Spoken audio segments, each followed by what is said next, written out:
श्री शिवाय नमस्तुभ्यम। दोस्तों, आप सभी जानते हैं कि साल 2024 की मकर संक्रांति बहुत ही जल्द आने वाली है, जो कि इस बार 15 जनवरी 2024 को पड़ रही है। दोस्तों, इस बार की मकर संक्रांति बहुत ही विशेष संयोगों में बन रही है, क्योंकि इस दिन सोमवार है, जो कि भगवान शिव का सबसे प्रिय दिन होता है। और यह मकर संक्रांति विशेषकर सोमवार के दिन पड़ने के कारण इसका जो महत्व है वह बहुत ही अधिक बढ़ जाता है। और इस वीडियो में हम मकर संक्रांति के कुछ विशेष उपाय बताने वाले हैं, जिन उपायों को करने से आपको अपने जीवन में विशेष फल की प्राप्ति होने वाली है। साथ में आपको हम यह भी बताने वाले हैं कि इस दिन आपको कौन सी विशेष सामग्रियां दान करनी चाहिए, जिससे सदैव आपके घर में सुख समृद्धि का वास रहेगा। देखिए, गुरुजी ने अपनी कथा में एक विशेष जानकारी दी है कि इस दिन आपको भगवान विष्णु और भगवान शिव का दर्शन जरूर करना चाहिए। देखिए, पौराणिक कथा के अनुसार भगवान शिव और भगवान विष्णु इस दिन एक साथ गंगा स्नान को गए थे और उसी समय उन्हें माता लक्ष्मी छिपकर देख रही थी। उसी समय उन्हें भगवान शिव और भगवान विष्णु ने गुप्त लक्ष्मी का आशीर्वाद दे दिया था, इसीलिए उनका एक नाम गुप्त लक्ष्मी भी रखा है। इसीलिए माता लक्ष्मी को गुप्त लक्ष्मी के नाम से भी जाना जाता है। दोस्तों, जो भी व्यक्ति मकर संक्रांति के दिन गुप्त लक्ष्मी का दान करता है, उसके जीवन में कभी भी रोग की समस्या नहीं होती है और उस घर पर हमेशा भगवान विष्णु, भगवान शिव और माता लक्ष्मी का आशीर्वाद बना रहता है। तो देखिए दोस्तों, आपको गुप्त लक्ष्मी मकर संक्रांति के दिन किस प्रकार से दान करनी है, आपको यह जान लेना चाहिए। देखिए, यह जो उपाय हैं बहुत ही विशेष हैं। तो देखिए, इस उपाय के लिए आपको लड्डू बनाने होंगे। कुछ लड्डू आप बना सकते हैं। आपको गुड़ और काले तिल के लड्डू बनाने होंगे। अब देखिए दोस्तों, लड्डू बनाते समय आपको उनके अंदर एक विशेष सामग्री रखनी है। आपको कुछ लक्ष्मी रखनी है, यानी कि आपको 1 रुपये या फिर 2 रुपये का सिक्का रखना है, यानी कि आपको लक्ष्मी का कोई भी स्वरूप रखना है उस लड्डू के अंदर। काले तिल और गुड़ के लड्डू के अंदर आपको यह विशेष सामग्री रखनी है। तो आपको कुछ काले तिल और गुड़ के लड्डू बना करके उनके अंदर 1-1 या फिर 2-2 रुपये के सिक्के रख देने हैं। अब देखिए दोस्तों, इन लड्डू को इस प्रकार से तैयार करने के बाद आपको इन्हें किसी भी मंदिर में रख करके आ जाना है। देखिए, आप चाहें तो भगवान शिव के मंदिर में भी ये लड्डू रख करके आ सकते हैं, क्योंकि इस दिन सोमवार का दिन है और काले तिल के लड्डू भगवान शिव को अत्यधिक प्रिय होते हैं। जो भी व्यक्ति इस बार की मकर संक्रांति पर इस प्रकार से गुप्त लक्ष्मी का दान करता है, उसके जीवन में कभी भी कोई भी संकट उत्पन्न नहीं होगा और उसके जीवन में जो भी रोग की समस्या है वह भी समाप्त होगी। दोस्तों, इस दिन आपको अन्न दान भी करना बहुत ही आवश्यक है। आप किसी भी प्रकार के अन्न का दान कर सकते हैं। दोस्तों, यदि आप अन्नदान नहीं कर सकते हैं तो कम से कम आपको 14 लोगों को इस दिन श्री शिवाय नमस्तुभ्यम या फिर सीताराम या फिर राम राम का नाम जरूर जाप करवाना चाहिए, यानी कि आपको इस दिन भगवान के नाम का ही दान कर देना चाहिए। तो आपको 14 अलग अलग लोगों के साथ श्री शिवाय नमस्तुभ्यम, ओम नमः शिवाय, किसी भी प्रकार के भगवान के मंत्र का जाप करवाना है। इस उपाय के माध्यम से आपको 14 बार दान करने का फल प्राप्त होता है। अब दोस्तों, हम जान लेते हैं मकर संक्रांति के कुछ विशेष उपायों के बारे में, जो कि आपको इस दिन जरूर करना चाहिए। दोस्तों, आप सभी जानते हैं कि मकर संक्रांति के दिन सूर्य देव जो हैं वह मकर राशि में प्रवेश करते हैं। तो देखिए दोस्तों, इस बार जो हम आपको उपाय बताने वाले हैं वह सभी आपको सूर्य जब भी उत्तरायण होगा तब आपको करने हैं। तो देखिए दोस्तों, इस बार सूर्य जो है उत्तरायण में 15 जनवरी की मध्य रात्रि में 2:54 पर प्रवेश करेंगे। तो सूर्य का उत्तरायण का जो समय है मध्य रात्रि में 2:54 से होगा। तो यह जो उपाय हैं आप रात्रि के समय में तो नहीं कर सकते हैं, पर सुबह सुबह प्रातः काल में आप इन उपायों को कर सकते हैं। तो चलिए दोस्तों, जानते हैं इस बार मकर संक्रांति पर किए जाने वाले कुछ विशेष उपायों के बारे में।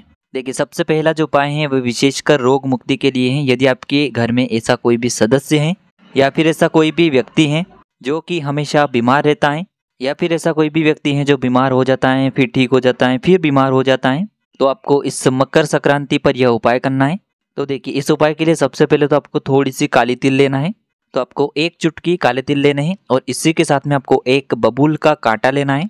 मात्र आपको 1 बबूल का जो कांटा है उससे लेना है। और आपको किसी भी वृक्ष की 5 पत्तियां ले लेनी है। जो भी वृक्ष आपके घर के आसपास है उसकी आपको 5 पत्तियां ले लेनी है।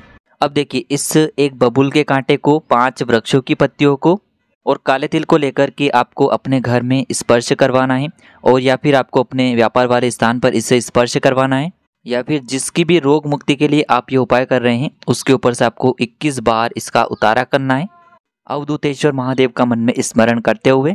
अगर आप अपने व्यापार वाले स्थान पर इसे स्पर्श करवा रहे हैं तब भी आपको अवधूतेश्वर महादेव का ही स्मरण करना है। तो अगर कोई भी व्यक्ति बीमार है तो उसके ऊपर से आपको 21 बार इनका उतारा करके अवधूतेश्वर महादेव का स्मरण करना है और इसके बाद इन सभी सामग्रियों को आपको किसी भी चौराहे पर जा करके फेंक करके आ जाना है। तो देखिए आपको जो ये उपाय हैं विशेषकर सुबह सुबह 15 जनवरी को करना है। और यदि आपके घर के आसपास कोई भी चौराहा नहीं है तो बहते हुए जल में भी आप इन सामग्रियों को डाल सकते हैं या फिर आप पीपल के वृक्ष के नीचे भी इन सभी सामग्रियों को पटक करके आ सकते हैं।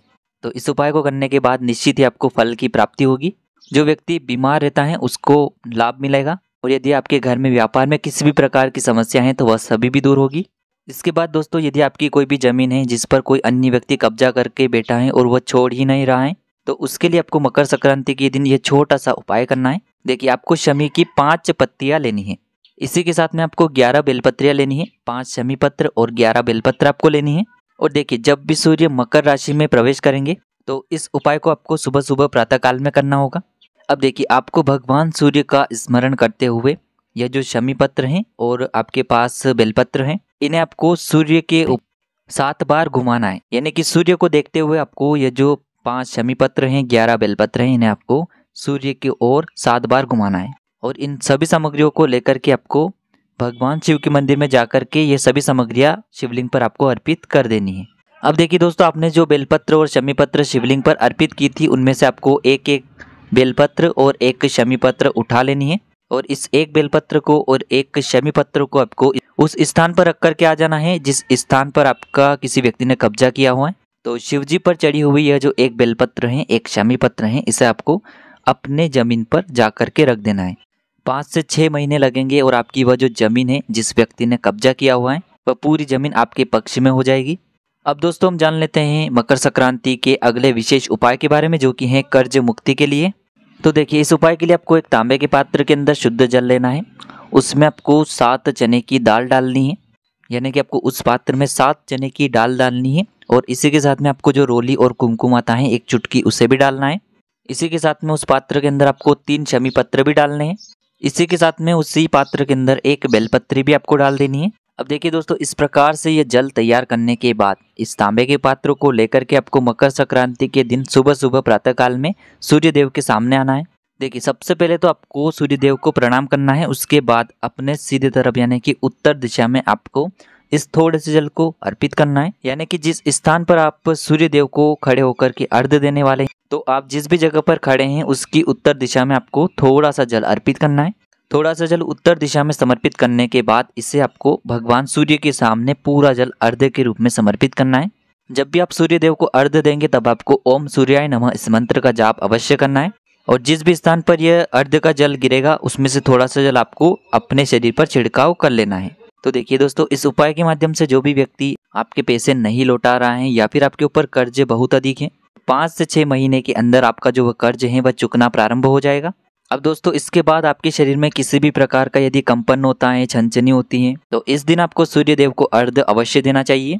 तो देखिए इस उपाय के लिए आपको एक तांबे के पात्र के अंदर शुद्ध जल लेना है। उसमें आपको थोड़ी सी पिसी हुई जो काली तिल होती है उसे डालना है। यानी कि काले तिल को आपको अच्छे से पीस करके थोड़ा सा उस पात्र के अंदर डाल देना है और इसी पात्र से आपको भगवान सूर्य देव को अर्घ्य देना है। अब देखिए जिस भी स्थान पर आपने यह अर्घ्य दिया है तो उसका जो जल नीचे गिरा हुआ है उसमें से थोड़ा सा जल अपने सीधे हाथ में लेकर के अपने ऊपर इसका छिड़काव कर लेना है। देखिए आपके शरीर के जिस भी हिस्से में थरथरी होती है कपकपी होती है कंपन होता है तो उसी हिस्से पर आपको इस जल को लगाना है। यानी कि जब भी आप बहुत देर तक एक जगह बैठे रहते हैं तो आपके पैरों में झुनझुनी आ जाती हैं तो केवल उसी स्थान पर आपको इस जल को लगाना है। या फिर यदि आपको डॉक्टर ने बोला है कि आपकी नस चौक हो चुकी है और इसका ऑपरेशन होगा तो उस स्थान पर भी आप इस जल को लगा सकते हैं। तो इस प्रकार से आपको यह उपाय कर लेना है। कुछ ही दिनों के अंदर आपको इसका लाभ देखने को मिलेगा। अब दोस्तों इसके बाद आपको मकर संक्रांति के दिन 14 लोगों से श्री शिवाय नमस्तुभ्यम ओम नमः शिवाय जय श्री राम या फिर राम राम भगवान के किसी भी नाम का आपको जाप करना है। लेकिन 14 अलग अलग लोगों के साथ आपको इस नाम का जाप करना है। इसका बहुत ही अधिक आपको विशेष फल देखने को मिलेगा। अब दोस्तों इसके बाद हम आपको जो उपाय बताने वाले हैं यदि आपका घर परिवार टूट रहा है आपके घर परिवार में बिल्कुल भी प्रेम नहीं बचा है या फिर ऐसा कोई भी सदस्य है जिससे आपकी बहुत ही अधिक लड़ाई झगड़े होते हैं और आप चाहते हैं कि वह सदस्य आपसे प्रेम से बात करने लगे तो मकर संक्रांति के दिन आप प्रातःकाल इस उपाय को जरूर करें। देखिए इस उपाय के लिए आपको 1 लोटा शुद्ध जल लेना है और इसी जल के अंदर आपको थोड़े से काले तिल डालने हैं। मात्र आपको थोड़ी सी काली तिल डालनी है। देखिए इसी पात्र के अंदर आपको थोड़ा सा पीला चंदन डालना है। तो इस 1 लोटे जल को आपको भगवान शिव के मंदिर में लेकर के पहुंच जाना है और इसे आपको भगवान शिव के शिवलिंग पर धीरे धीरे अर्पित कर देना है। और आपको प्रार्थना करनी है कि हमारे घर में परिवार में बहुत ही अधिक अशांति है, घर परिवार टूटने लगा है, तो हमारे घर परिवार में हमेशा खुशियाँ बनी रहें और प्रत्येक सदस्य एक दूसरे से अच्छे से रहें। तो इस उपाय के माध्यम से आपके घर परिवार में यदि लड़ाई झगड़े हो रहे होंगे तो वह सभी शांत हो जाएंगे। अब दोस्तों अगला उपाय माताओं बहनों के लिए बहुत ही विशेष होने वाला है, क्योंकि यदि रात में कोई भी ऐसा बच्चा है जो बहुत अधिक रोता है, चिड़चिड़ करता है, तो माताओं बहनों को यह उपाय मकर संक्रांति पर अवश्य करना है। तो देखिए आपको 1 लोटा शुद्ध जल लेना है तांबे के पात्र के अंदर। इसके अंदर आपको 1 गुड़ का टुकड़ा मिलाना है। अब देखिए इस 1 लोटे जल को लेकर के आपको शाम के समय यानी कि प्रदोष काल के समय मकर संक्रांति के दिन आपको भगवान शिव के मंदिर में जाना है। देखिए शिव मंदिर पहुंचने के बाद इस गुड़ का आपको पूरे शिवलिंग पर अच्छे से लेपन करना है। देखिए आपने जो गुड़ उस पात्र के अंदर मिलाया था वो उस पात्र के अंदर अच्छे से मिल जाएगा, तो उसी गुड़ वाले जल का लेपन आपको शिवलिंग पर करना है। अब देखिए जिस हाथ से आपने शिवलिंग पर लेपन किया था उससे आपको धोना नहीं है और उस हाथ को आपको मंदिर के बाहर लेकर के आ जाना है और उसी हाथ को आपको अपने बच्चे को चटवा देना है। तो जिन भी माताओं बहनों के जीवन में ऐसी परेशानियां हैं तो वह यह उपाय इस मकर संक्रांति पर कर सकती हैं। इसके बाद दोस्तों जिन लोगों का भी शुगर लेवल सही नहीं रहता है, बीपी सही नहीं रहता है, तो वह लोग भी मकर संक्रांति की सुबह प्रातः काल में एक उपाय कर सकते हैं कि उन्हें काले तिल लेकर के सबसे पहले तो भगवान शिव जी के मंदिर में पहुंच जाना है। अब देखिए इन काले तिल को आपको एक एक करके शिव जी पर चढ़ाना है। हाटकेश्वर महादेव का स्मरण करते हुए एक एक काले तिल का दाना आपको शिवलिंग पर अर्पित करना है। काले तिल एक एक करके अर्पित करने के बाद आपको उसी स्थान पर 108 बार हाटकेश्वर महादेव का स्मरण करना है। अब दोस्तों आपने जो भगवान शिव के शिवलिंग पर एक एक काले तिल का दाना चढ़ाया था उसे आपको शिवलिंग से उठा लेना है। उठाने के बाद इन्हें आपको अपने घर लेकर के आ जाना है और एक एक काले तिल को आपको लगातार 3 दिनों तक चबा चबा कर अच्छे से खा लेना है। इससे आपके शरीर में जो शुगर और बीपी की समस्या है वह सभी समाप्त हो जाएगी। तो यह कुछ उपाय थे जिन्हें आप इस सोमवार की मकर संक्रांति पर कर सकते हैं। तो अगर आपको जानकारी पसंद आई हो तो वीडियो को लाइक करें और चैनल को सब्सक्राइब जरूर करें।